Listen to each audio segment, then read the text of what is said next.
ხელისუფლების ამ გადაწყვეტილებას ოპოზიცია დემოკრატიულ უკუსვლად და ოპონენტებზე რეპრესიების გაგრძელებად მიიჩნევს. განსხვავებულია მოსაზრება მართლ გუნდში.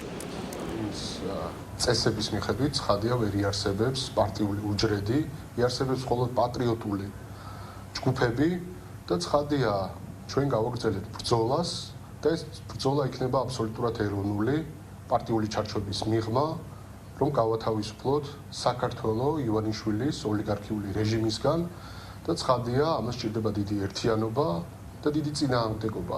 ერთიანობისთვის ჩვენ ყველაფერს გავაკეთებთ და მათ შორის პარტია არ არის იურიდიული ან სამართლებრივი სტატუსი, პირველ რიგში პარტია არის მოქალაქეები, ამომრჩეველი საზოგადოება, რომელსაც აქვს ნდობა კონკრეტული პოლიტიკური ჯგუფის მიმართ.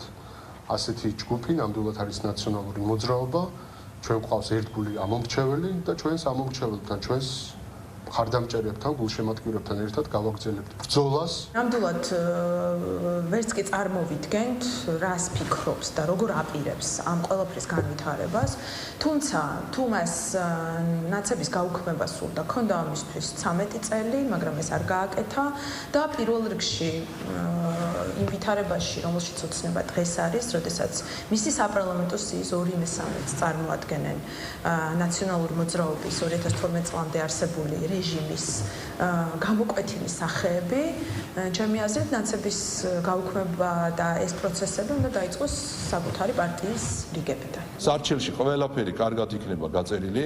იცით რომ საგამოძიებო კომისია 400 გვერდზე მეტია და არის ერთის მხრივ პოლიტიკური აქტი და მეორეს მხრივ მაღალი სტანდარტით შემუშავებული სამართლებრივი აქტი, ეს იქნება ერთ-ერთი მთავარი მტკიცებულება, თქმა უნდა, საკონსტიტუციო სასამართლოსთვის, რასაც დაემატება მაღალი ხარისხით 4 ოქტომბრის საჯაროდ დადასტურებული მტკიცებულება, რომ რაც ჩვენ 6 თვის განმავლობაში მოვისმინეთ და დავწერეთ, დაადასტურა თავად ნაცმოძრაობამ ფილიალებთან ერთად, რომ დიახ, ის არის პოლიტიკური ძალა, ეგრეთ წოდებული, რომელიც დამხობისკენ არის, ადამიანების სიკვდილისკენ არის მიმართული და ასე შემდგომ.